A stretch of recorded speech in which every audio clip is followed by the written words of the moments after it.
berguling belakang. Dimulai dalam posisi jongkok.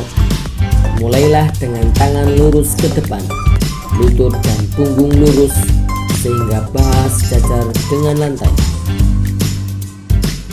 Dilanjutkan dengan menekuk lengan dan letakkan telapak tangan menghadap ke langit-langit tepat di atas bahu.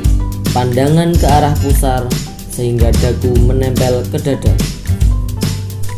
Kemudian jatuhkan pantat ke bawah dengan menekuk kaki. Dorong kembali dengan tumit sehingga akan mulai berguling ke punggung. Selanjutnya lakukan mengguling ke belakang. Saat berguling ke belakang, biarkan